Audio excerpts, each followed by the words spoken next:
이 시간 우리가 함께 볼 하나님의 말씀은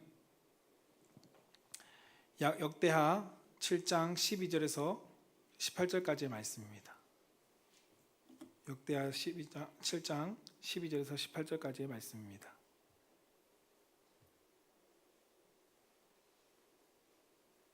제가 가지고 있는 성경책은 구약성경 665페이지에 있습니다. 역대하 7장 12절에서 18절까지의 말씀입니다.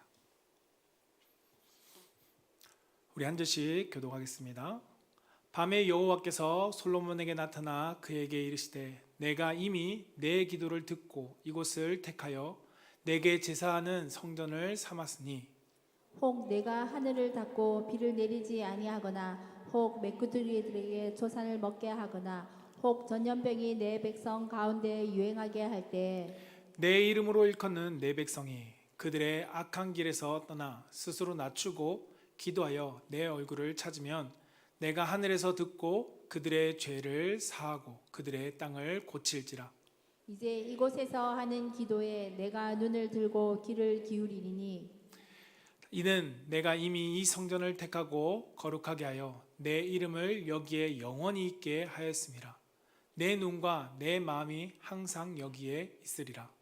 내가 만일 내 앞에서 행하기를 내 아버지 다윗이 행한 것과 같이 하여 내가 내게 명령한 모든 것을 행하여 내 율례와 법규를 지키면 같이 읽겠습니다. 내가 내 나라 왕위를 견고하게 하되 전에 내가 내 아버지 다윗과 언약하기를 이스라엘을 다스릴 자가 내게서 끊어지지 아니하리라 한 대로 하리라. 아멘. 오늘 우리가 함께 읽은 하나님 말씀은 역대하 7장 12절부터 18절까지의 말씀을 가지고 한번 따라해 봅시다. 고치시고 회복을 약속하시는 하나님. 네, 고치시고 회복을 약속하시는 하나님이라는 말씀의 제목으로 선포되어질 때 정말 우리 성도님들의 삶에 하나님께서 회복하시는 은혜가 있기를 주님의 이름으로 축복합니다. 저를 따라서 한번 고백해 봅시다. 하나님 사랑합니다. 하나님 감사합니다. 네, 이 고백이 우리 사랑하는 성도님들의 신앙과 믿음의 고백이 되길 축복합니다. 짧은 예화로 시작하고자 합니다. 미국 보스턴의 지하 병동에 한 소녀가 격리 수용되어 있었습니다. 그 소녀는 마음의 어두움 때문에 심한 정신병을 앓고 있었습니다. 그래서 사람이 다가오면 괴성을 지르고 사납게 독설을 퍼부었습니다. 의사들은 이 소녀를 온갖 노력을 기울여서 회복시키려고 했지만 결국은 회복 불가능이라는 진단을 내리고 말았습니다. 그의 부모도 아이를 포기하고 면회조차 하지 않았습니다. 그 누구도 그 소녀를 관심 가지지 못하고 않고 보지도 않았습니다. 그 이유는 회복이 불가능했기 때문입니다. 이렇게 낙인 찍힌 이 소녀는 자신을 바꾸고 세상을 바꿀 위대한 생애를 살 수 있을까라는 우리가 생각을 해보게 됩니다. 그러나 예수님을 만나면 변화가 이루어질 수 있다는 것을 우리는 믿습니다. 그것이 보여주는 것이 가능성이 전혀 없는 가능성이 전혀 보이지 않던 이 사람도 예수님을 만나면 바뀔 수 있다는 것을 한 사람이 보여주었는데 늙은 간호사 한 사람이 은퇴한 간호사가 이 소녀에게 매일같이 찾아갔습니다. 그리고 이 소녀에게 예수님에 대해서 전하기 시작했습니다. 부모조차 포기했던 사람, 간호사는 포기하지 않고 6개월이라는 기간 동안 끊임없이 주님의 사랑을 전했습니다. 그러자 소녀의 마음에 변화가 생기기 시작했습니다. 마음속에 어둠이 걷히고 서서히 사람들을 향해서 마음의 문을 열기 시작한 것입니다. 그리고 마침내는 회복에 불가능하다는 판정받았던 그 정신질환마저 완전히 치료되었습니다.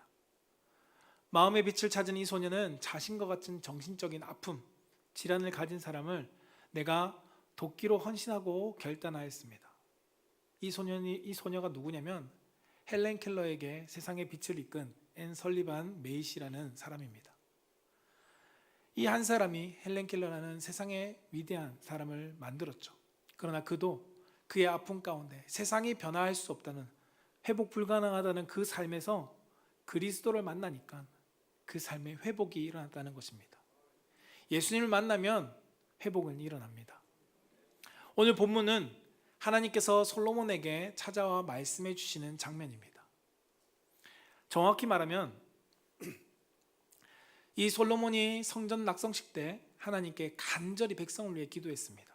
백성을 위해 중보기도하며 역대하 6장 12절부터 42절까지 길고 간절한 기도 제목의 내용을 우리는 볼 수 있습니다. 하나님은 그 기도에 응답하시고 오늘 역대하 7장 12절부터 18절까지의 응답의 메시지를 주십니다. 이 응답 속에는 분명한 하나님의 마음이 담겨 있습니다. 하나님은 이스라엘을 끝까지 포기하지 않는다. 그들을 향한 하나님의 역사는 반드시 이루어 가겠다라는 하나님의 확고한 의지도 메시지 속에 담고 있습니다. 여러분, 중요한 것은 하나님께서 이스라엘 백성들 가운데 그들이 범죄하지 않을 것, 배신하지 않을 것을 생각하고 이 약속을 하신 것이 아니라는 것입니다. 하나님은 이스라엘 백성들이 범죄할 것을 알고 계셨습니다. 하나님은 이스라엘 백성들이 앞으로 배신할 것도 아셨습니다. 그뿐만 아니라 하나님을 떠날 것도 아셨습니다. 그런데 그럼에도 불구하고 하나님은 그런 이스라엘 백성들을 향해서 내가 너희들을 고치고 회복할 거다라고 말씀하고 있다는 겁니다. 이렇게 약속해 주시고 있습니다. 여러분, 우리는 어떤가요? 우리는 작은 하나의 물건도 내가 손에서 고칠 수 있는 거면 고치죠. 그러나 그 물건을 고장나면 쉽게 버리는 경우들이 너무도 많습니다. 제가 아파트 분리수거장에 가보면 쓸만한 것들이 버려져 있는 것을 가끔 보게 됩니다. 여러분, 마음에 들지 않는다고 우리는 과감하게 폐기합니다. 이것이 한낱 물건이면 너무나도 좋겠지만 우리의 인생을 살다 보면 사람을 향해서도 우리가 그러한 모습들이 나올 때도 종종 있습니다. 나를 배신한 사람, 나에게 깊은 상처를 준 사람, 나에게 아픔을 주고 떠난 사람, 그 사람들과 회복하려고 우리가 노력하기보다는 그래, 단호하게 끊어버리고 더 이상 보지 않으려고 하는 우리의 모습들을 너무도 많이 보게 됩니다. 그런데 하나님은 다르다는 것입니다. 하나님은 이스라엘의 미래를 아십니다. 이들이 범죄할 것도 아시고 이들이 나를 버리고 떠날 것도 아셨습니다. 배신할 것도 아셨습니다. 그런데 그걸 알면서도 고장난 물건처럼 하나님은 버리지 않았습니다. 배신자를 쳐내는 것처럼 하나님은 단호하게 끊어버리지 않으셨다는 겁니다. 하나님은 이스라엘 백성들에게 내가 너희들을 고치고 회복시키겠다라고 말씀하고 있다는 것입니다. 호세아 6장 1절은 우리에게 이렇게 말씀합니다. 같이 한번 읽어볼까요? 호세아 6장 1절 시작. 오라 우리가 여호와께로 돌아가자. 여호와께서 우리를 찢으셨으나 도로 낫게 하실 것이요 우리를 치셨으나 싸매어 주실 것임이라. 아멘. 사랑하는 성도 여러분, 하나님의 최종 목적은 우리를 폐기하기 위한 것이 아닙니다. 하나님의 목적은 우리를 고치시고 회복하기 위한 것입니다. 도로 낫게 하신다고 합니다. 우리를 싸매 주신다고 말씀합니다. 세상은 이렇게 말하죠. 사람은 고쳐 쓰는 것이 아니다. 앞선 예화에서처럼 사람은 우리가 고칠 수 없습니다. 우리의 힘으로 사람을 고칠 수 없고 변화시킬 수 없습니다. 그러나 하나님은 그 사람을 고쳐 쓰시는 분이십니다. 아니, 고쳐 쓰기보다 하나님은 새롭게 세워서 사용하시는 분이 우리의 하나님이십니다. 그렇다면 하나님은 언제 어떤 사람을 고치시고 회복하실까요? 하나님은 죄 가운데 더 깊이 빠져가면서 죄에 취해 있는 사람들을 무조건적으로 고치려고 하지 않으십니다. 하나님으로부터 멀어져 있는 이들에게 하나님은 돌아오도록 그들에게 가시와 채찍을 가지고 징계하십니다. 호세아 6장 1절에 보면 하나님께서 이스라엘 백성들을 향해서 찢으셨다라고 표현합니다. 우리를 찢으셨다라고 말합니다. 그것은 우리 가운데 징계가 있었다. 하나님의 가시와 채찍이 있었다. 그러나 그 징계가 무엇이었을까요? 이 이스라엘 백성들을 파괴하기 위한 징계가 아니었습니다. 그들을 고쳐서 회복시키기 위한 하나님의 부르심의 징계였다는 겁니다. 그래서 이브리서 12장 6절은 우리에게 이렇게 말씀해 주고 있죠. 같이 한번 읽어봅시다. 시작. 주께서 그 사랑하는 자를 징계하시고 그가 받아들이시는 아들마다 채찍질하심이라 하였으니. 아멘. 주님이 사랑하는 자를 어떻게 하신다고? 징계하신다라고 표현합니다. 사랑하는 성도 여러분, 우리는 오늘 이 말씀 앞에서 한 가지 분명한 것을 우리는 붙들어야 합니다. 그것이 무엇이냐면 하나님께서 징계하시고 우리 가운데 고난을 베푸시는 이유는 무엇인가? 그것은 우리를 고치고 회복하기 위한 것이라는 겁니다. 우리가 하나님과의 멀어졌던 관계 가운데 다시 세우기 위한 것이라는 것을 오늘 성경 우리 가운데 가르쳐주고 있습니다.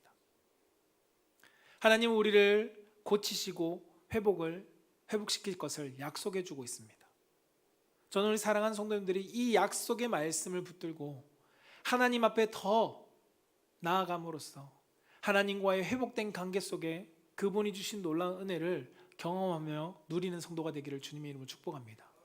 그 하나님의 회복을 위해서 우리가 해야 될 것인데 세 가지인데 한 가지를 첫 번째로 보겠습니다. 첫째 따라해 볼게요.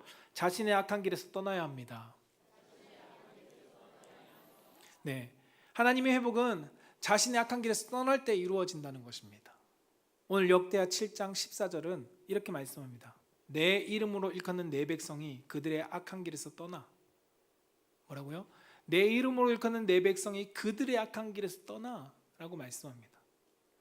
하나님의 회복은 무조건 조건 없이 임하는 것이 아니라는 것을 기억해야 합니다. 하나님은 분명히 우리에게 이스라엘 백성들 가운데 요구하셨습니다. 뭐라고요? 악한 길에서 떠나라. 너의 악한 길에서 떠나라 라고 말씀합니다. 여러분, 이 악한 길에서 떠나라는 것은 단순히 윤리적으로 도덕적으로 죄를 짓지 말라는 것이 아닙니다. 하나님이 성경에서 말하는 악은 하나님을 떠난 모든 길을 악한 길이라고 성경은 표현하고 있습니다.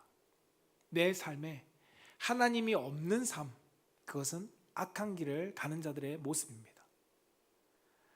하나님을 의지하지 않는 삶, 그것이 악한 길에 서 있는 사람입니다. 하나님보다 다른 것을 더 사랑하는 마음을 가진 삶, 그것도 악한 길에 서 있는 사람의 마음입니다. 여러분, 기도하지 않고 내가 해결할 수 있다라는 이 마음을 가진 그것을 교만한 악에 서 있는 사람이라고 성경은 말합니다. 말씀을 듣고 알지만 순종하지 않는 태도, 그것도 하나님은 악한 자의 모습이라고 말씀합니다. 이 모든 것이 성경이 말하는 악한 길에 서 있는 사람의 모습임을 우리 가운데 가르칩니다. 그렇다면 사실 이 악한 길에 서 있지 않은 사람이 누가 될까요? 저를 포함해서 우리 모두는 악한 길에 서 있을 수 있다는 것을 우리는 기억해야 합니다. 그런데 어떤 분은 이렇게 이야기할 것입니다. 기도 안 해도 내가 해결할 수 있는데요. 기도 안 해도 내가 해결할 수 있는 그 일이라 할지라도 내가 그것을 기도하지 않고 해결하면 성경은 의롭다라고 말하지 않습니다. 어떤 분은 하나님보다 돈이 더 힘이 있는데요. 그 말에 하나님 악한 길에 서 있는 사람의 말임을 지적합니다. 하나님 말씀을 들었지만 순종하지 않고 미룹니다. 내 마음과 달라서 그것도 하나님의 의로운 길이 아닌 악한 길을 향해서 가고 있는 자라고 성경 우리 가운데 가르칩니다. 에스겔서 18장 30절은 우리에게 이렇게 말합니다. 같이 한번 읽어볼까요? 시작. 주 여호와의 말씀이니라. 이스라엘 족속아, 내가 너희 각 사람이 행한 대로 심판할지라. 너희는 돌이켜 회개하고 모든 죄에서 떠날지어다. 그런즉 그것이 너희에게 죄악의 걸림돌이 되지 아니하리라. 아멘. 하나님께서 말씀하십니다. 뭐라고요? 각 사람이 행한 대로 심판할 것이다. 그렇기 때문에 너희는 돌이켜 회개하라는 것입니다. 모든 죄에서 떠나라고 우리 가운데 말씀합니다. 여러분, 회개하면 하나님은 우리를 회복시키시고 고친다라고 말씀합니다. 그런데 안타까운 현실이 있습니다. 그것이 무엇이냐면 자신이 악한 길에 있는지조차도 알지 못하는 사람이 있다는 겁니다. 잠언서 14장 12절과 잠언서 16장 25절은 똑같이 이렇게 말씀합니다. 같이 한번 읽어볼까요? 시작. 어떤 길은 사람이 보기에 바르나 필경은 사망의 길이니라. 아멘. 두 군데 다 동일하게 사용합니다. 어떤 길은 사람이 보기에 바르나, 내가 보기에는 바르다고 생각한다는 겁니다. 그런데 필경은 사망의 길에 서 있다라고 성경은 가르칩니다. 내가 악한 길에 있으면서도 악한 길에 있는 줄 모르는 사람이 너무나도 많음을 우리 가운데 말씀하고 있습니다. 사람의 눈에 옳아 보일 수 있습니다. 합리적으로 봤을 때, 현실적으로 판단했을 때 맞는 선택처럼 보일 수 있습니다.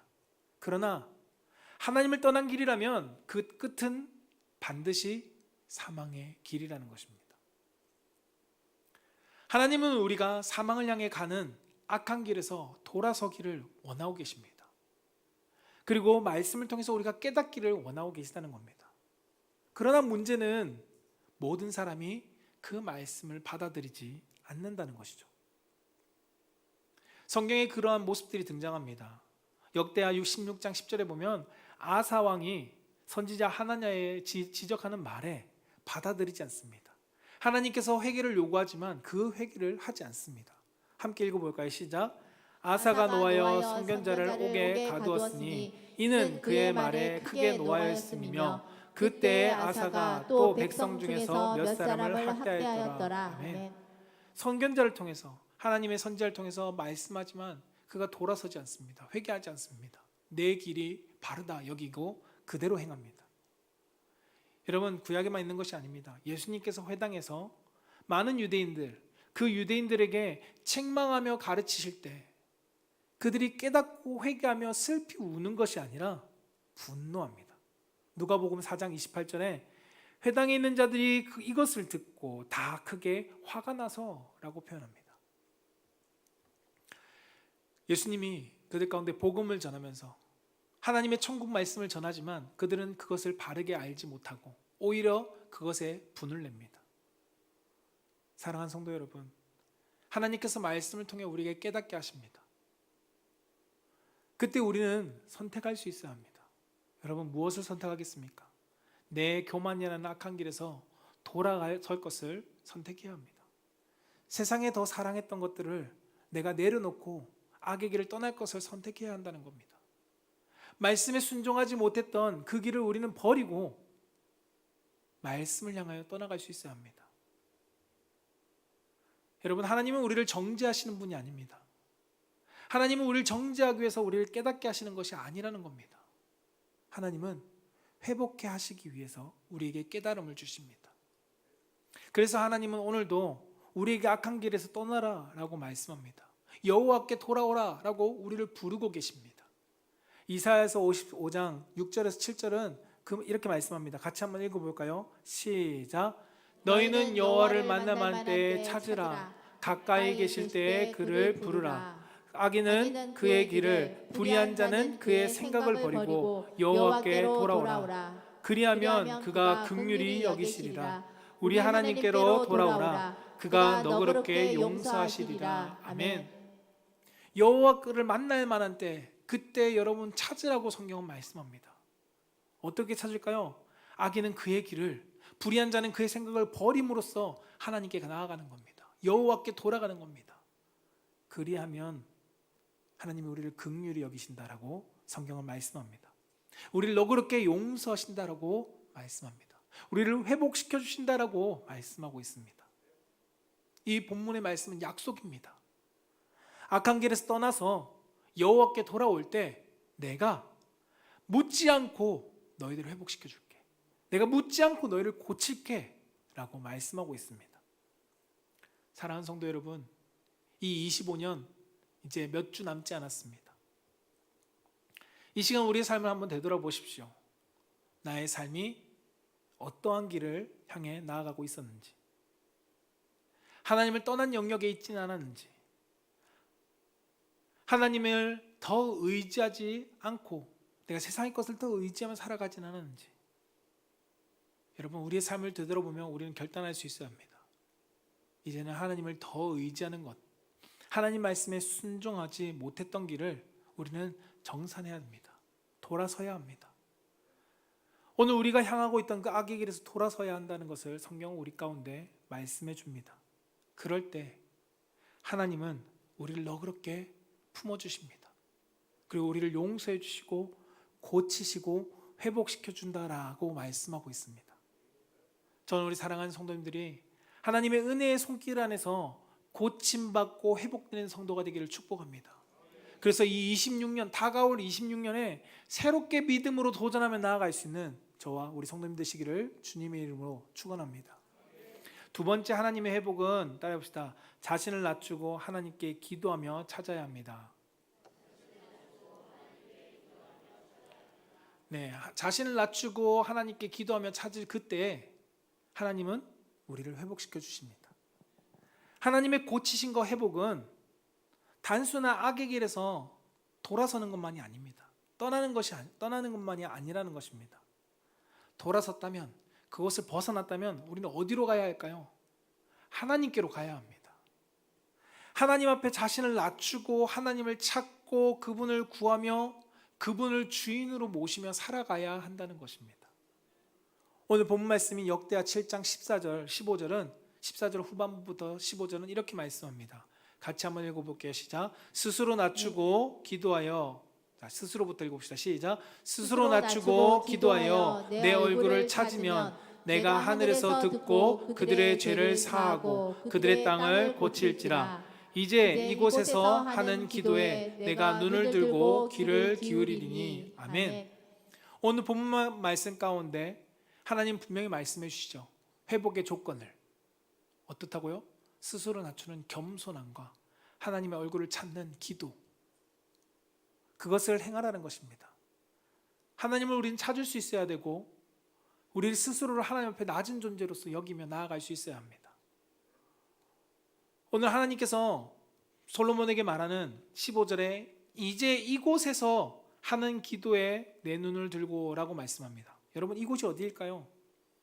솔로몬은 성전의 낙성식을 행하고 하나님께 이 성전이 그러한 성전이 되게 해주세요라고 기도했습니다. 그럼 하나님이 바라보는 이곳은 성전입니다. 성전은 여러분 단순히 교회 건물이 아닙니다. 성전은 하나님이 임재하는 장소라는 것을 우리는 기억해야 합니다. 하나님이 성전에서 임재하시고 성전에서 만나시고 성전에서 회복시키신다는 것입니다. 우리가 이 성전에 하나님 앞에 낮은 자세로 나아갈 때, 기도할 때, 하나님을 찾는 백성들이 모여서 구할 때 하나님은 그 백성들 가운데 눈을 비추시고 바라보시며 그들 가운데 회복시키겠다라고 약속해 주셨습니다. 여러분, 이 성전은 하나님을 만나는 장소라는 것을 잊지 마십시오. 교회의 터가 아닙니다. 우리가 하나님을 만나는 이 예배의 장소 속에 하나님이 우리를 바라보고 계심을 여러분 잊지 마시기 바랍니다. 이 예배를 통해서 하나님의 임재를 구할 때 하나님은 우리를 만나주신다라고 약속하셨습니다. 고치신다라고 약속하셨습니다. 회복시켜 주신다라고 약속하셨습니다. 예레미야서 29장 12절에서 13절은 우리에게 이렇게 말씀합니다. 같이 한번 읽어볼까요? 시작. 너희가 내게 부르짖으며 내게 와서 기도하면 내가 너희들의 기도를 들을 것이요 너희가 온 마음으로 나를 구하면 나를 찾을 것이요 나를 만나리라. 아멘. 너희가 내게 부르짖으면 내게 와서 기도하면 찾으면 너희 기도에 내가 듣는다. 아까 솔로몬에게 내가 길을 이 성전에 두고 내 눈을 이곳에 두겠다라고 말씀하신 것처럼 들으신다는 겁니다. 온전한 마음으로 하나님을 구하면 하나님을 만난다라고 말씀합니다. 여러분, 우리가 하나님을 찾고 기도하는 것, 그 목적이 단지 우리의 필요를 채우기 위한 기도라면 우리의 삶에는 온전한 회복이 일어나지 않을 것입니다. 하나님께서 우리를 고치시고 회복하고자 하는 것은 그 가장 본질적인 것은 무엇일까요? 바로 하나님과 우리의 관계의 회복을 말씀하고 있습니다. 하나님과의 끊어진 우리의 관계를 회복시켜 주기를 원하고 계십니다. 여러분, 부르짖어 기도하고 나아갈 때 하나님은 우리에게 만나주신다라고 약속해 주고 계십니다. 하나님을 만나는 것이 회복의 시작입니다. 성전의 회복은, 이 예배의 회복은 하나님께서 이 예배자를 통해서 낮추고 하나님을 찾는 우리에게 찾아오셔서 우리의 기도 가운데 응답하시고 찾는 우리에게 그의 얼굴의 영광의 강체를 비추시면서 은혜를 베풀어 주신다는 것입니다. 여러분, 이 예배가 단지 형식이 되지 않기를 원합니다.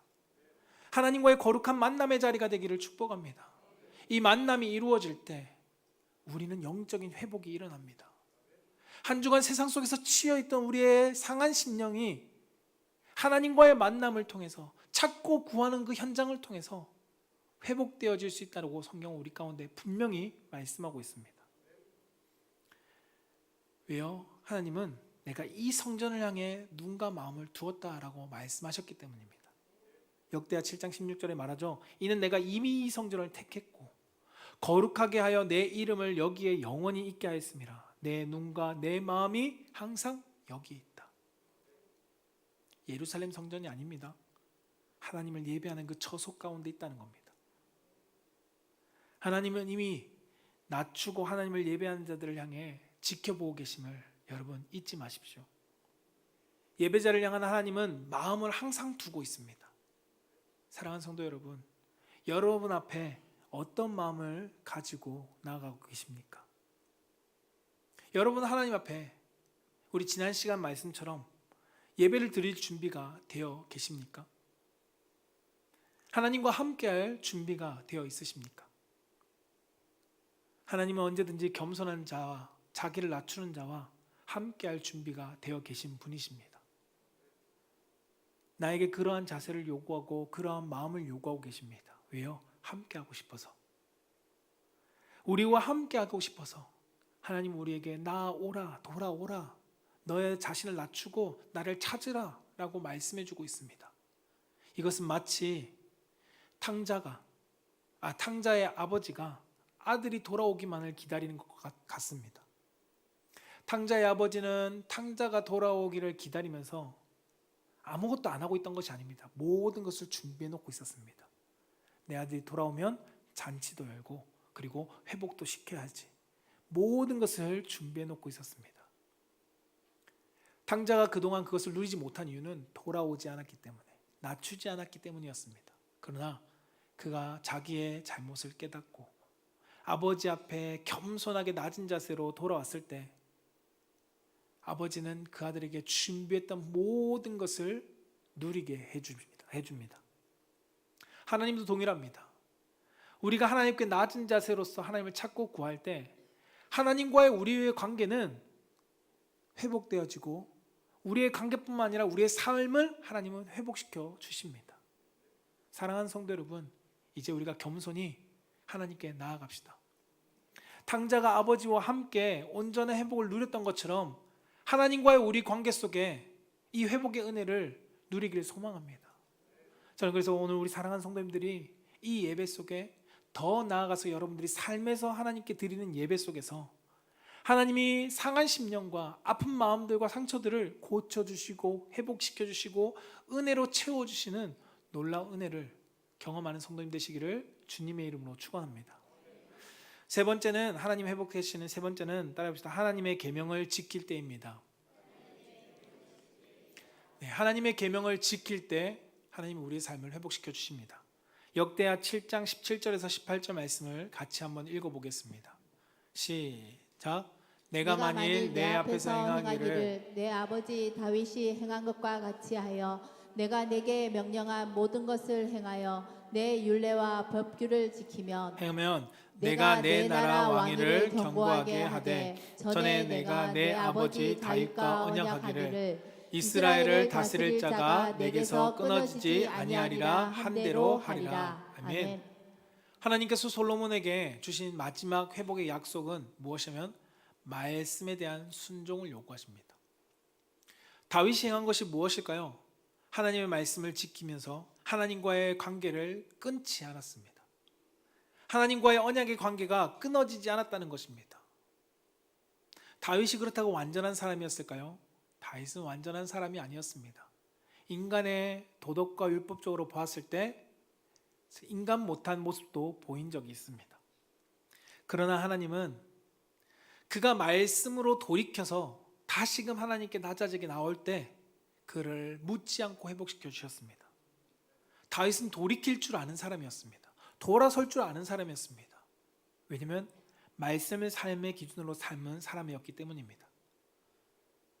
하나님은 이 다윗과 언약을 맺으십니다. 뭐라고요? 내가 이스라엘 역사 가운데 너의 대를 끊지 않겠다. 그리고 그 약속은 성경 곳곳에서 이루어지고 그리고 예수 그리스도를 통해서 그것이 이어지고 있음을 성경 우리 가운데 알려줍니다. 하나님의 말씀을 온전히 지킬 때 하나님과의 관계는 지속됩니다. 더욱더 견고해집니다. 그런데 성도 여러분, 많은 사람들이 하나님의 말씀을 지키는 것을 어렵게 느낍니다. 왜 어렵게 느낄까요? 이유는 단순합니다. 하나님과의 관계가 멀어졌기 때문입니다. 이 관계를 여러분 어렵게 생각하지 말고 동전을 한번 보십시오. 동전의 앞면과 뒷면은 가장 가까이 붙어 있습니다. 가장 가까운 관계입니다. 하나님과 가까워질수록 말씀을 지키는 것은 결코 어렵지 않습니다. 따라와집니다. 하나님을 사랑하면 사랑할수록 하나님의 말씀을 지키고 싶어지는 것이 하나님을 사랑하는 자들의 모습입니다. 반대로 하나님의 말씀을 지켜가면 지켜갈수록 하나님과의 관계는 더욱더 깊어집니다. 요한일서 5장 3절은 우리 가운데 이렇게 말씀하고 있습니다. 같이 한번 읽어볼까요? 시작. 하나님을 사랑하는 것은 이것이니 우리가 그의 계명을 지키는 것이라. 그의 계명들은 무거운 것이 아니로다. 아멘. 여기서 하나님을 사랑하는 사랑의 관계를 표현하고 있습니다. 이 사랑의 관계가 되었을 때 계명이 뭐라고요? 무겁지 않다는 겁니다. 하나님과의 관계가 사랑으로서 깊어져 있으니까 계명이 결코 무겁지 않습니다. 힘든 일이 되지 않습니다. 하나님을 사랑하면 그분의 말씀이 짐이 되지 않습니다. 부담이 되지 않습니다. 오히려 기뻐집니다. 나에게 이것을 요구하시다니 너무나도 기뻐 라고 말할 수 있게 된다는 겁니다. 우리가 하나님의 말씀을 반대로 지켜나갈 때 하나님과의 관계는 더욱더 깊어질 수밖에 없습니다. 여러분, 하나님과의 관계가 깊어지는 것을 가장 싫어하는 존재가 누구일까요? 바로 사탄입니다. 사탄은 우리가 하나님과의 관계가 깊어지는 것을 원하지 않습니다. 그래서 사탄은 언제나 우리가 하나님과의 관계가 깊어지지 못하도록 하는 것이 무엇이냐? 말씀에 순종하지 못하게 합니다. 예배를 드리지 못하게 하지 않습니다. 예배에 나오게도 합니다. 선한 일을 하게도 만듭니다. 그러나 우리가 하나님의 말씀을 지켜 살아가지 못하게 만듭니다. 말씀을 지키지 못함으로써 하나님과 관계가 점점점 멀어지게 만들죠. 그 대표적인 사건이 바로 선악과 사건입니다. 말씀에 불순종함으로써 하나님과 인간의 사이가 단절되어져 버렸습니다. 다른 이유가 없었습니다. 단순히 사과와 동일한 선악과를 따먹었기 때문에 하나님께서 인간과 단절시켰을까요? 그것이 아닙니다. 하나님의 말씀에 내가 순종하지 못함으로써 우리와 하나님과의 관계 사이에 죄라는 것이 들어오고 관계가 단절되었습니다. 이렇게 멀어진 관계가 되니까 하나님을 가까이 하는 것이 어렵습니다. 두렵습니다. 하나님을 가까이 하기 싫어하게 됩니다. 하나님은 이 관계를 회복하고자 이 땅 가운데 누구를 보내셨냐면 말씀으로서 오신 예수 그리스도를 보내주셨습니다. 말씀이 육신되어 우리 가운데 오셨습니다. 그리고 그 말씀 안에 우리가 거하게 만드셨습니다. 그리고 그 말씀이신 예수 그리스도로 말미암아 우리가 하나님과 다시금 가까워지게 만들어 주셨습니다. 요한일서 2장 3절 5절은 이렇게 말씀합니다. 같이 한번 읽어볼까요? 시작. 우리가 그의 계명을 지키면 이로써 우리가 그를 아는 줄로 알 것이요 그를 아노라 하고 그의 계명을 지키지 아니하는 자는 거짓말하는 자요 진리가 그 속에 있지 아니하되 누구든지 그의 말씀을 지키는 자는 하나님의 사랑이 참으로 그 속에서 온전하게 되었나니 이로써 우리가 그의 안에 있는 줄을 아노라. 아멘. 하나님의 말씀은 말씀이신 예수 그리스도 그분을 믿고 우리가 그 계명에 순종함으로써 하나님의 사랑 안에 우리는 거할 수 있다라고 성경은 가르칩니다. 하나님과의 나의 관계가 온전히 회복되어진다라고 말씀합니다.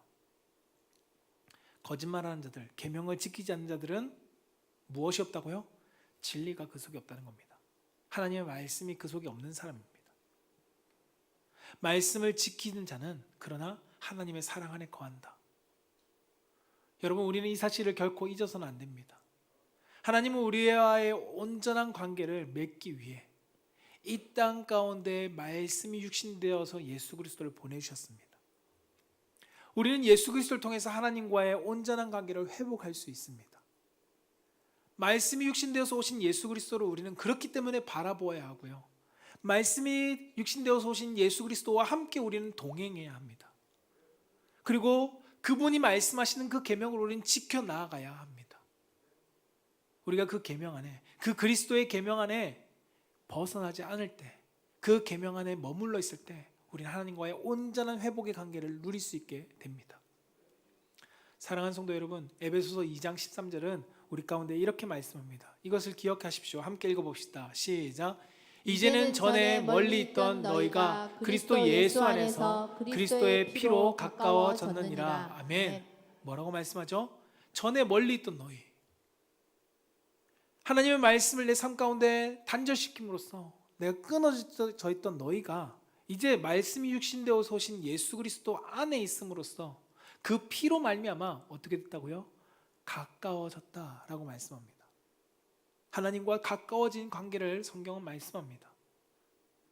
말씀으로 우리 가운데 오신 예수 그리스도, 우리는 그분을 복음이라고 말합니다. 우리가 복음 안에 거할 때 온전히 회복되어진 하나님의 은혜를 누릴 수 있게 됩니다. 저는 그 은혜를 누리는 성도가 되기를 주님의 이름으로 축원합니다. 말씀을 정리하고자 합니다. 하나님은 우리를 온전히 고치고 회복하기 위해서 이 땅 가운데 복음, 말씀, 그 말씀이신 예수 그리스도를 우리 가운데 보내주셨습니다. 이 성탄절은, 우리 다가오는 성탄절은 그 복음이신 예수 그리스도가 이 땅 가운데 오신 날을 기억하는 것입니다. 우리는 이제 우리가 익숙하게 머물러 있던 삶에서 그 악한 길에서 돌아서야 합니다. 여러분, 내 힘으로 충분하다고 여겼던 그 삶에서, 교만한 삶에서 우린 낮추고 낮아져서 하나님을 찾는 자리로 우린 나아갈 수 있어야 합니다. 하나님을 구하며 우리가 예배 자리로 나아갈 때 그것을 통해서 그것을 바라보고 있던 하나님의 우리 가운데 회복과 고치심과 은혜를 베풀어 주십니다. 무엇보다도 그리스도와 연합되어져서 말씀이 육신되어서 오신 그 예수 그리스도, 그분을 바라보고 그분과 함께함으로써 우리의 삶이 온전히 회복되어진다라고 성경 우리 가운데 가르칩니다. 사랑하는 성도 여러분, 하나님 안에서 진정한 회복을 경험하기를 축복합니다. 그러기 위해서 우리는 뭐 해야 될까요? 우리는 악의 길을 떠나야 합니다. 하나님의 은혜 가운데 우리는 다시 나아갈 수 있어야 합니다. 나를 낮추고 하나님 앞으로 우리는 찾고 구하며 나아갈 수 있어야 합니다. 여러분, 말씀이 어려워지는 성도가 아니라 하나님과의 관계가 회복되어져서 내 삶이 말씀을 실천하는 기쁨이 있는 삶을 우린 살아가야 합니다. 그때 여러분, 우리는 회복을 경험할 수 있고요, 그 회복된 은혜 안에 우린 다시 일어설 수 있습니다. 저는 2026년, 다가올 2026년을 우리가 새롭게 도전하기를 원합니다. 하나님의 은혜로 회복되어져서, 그리스도 안에서 회복되어져서 복음으로써 26년의 표어가 복음으로서 사랑을 행하는 사랑의 열매를 맺는 건데, 정말 복음으로서의 사랑의 열매를, 그리스도 안에서의 사랑의 열매를 맺어 나갈 수 있는 우리 귀한 믿음의 성도님들 되시기를 주님의 이름으로 축원합니다.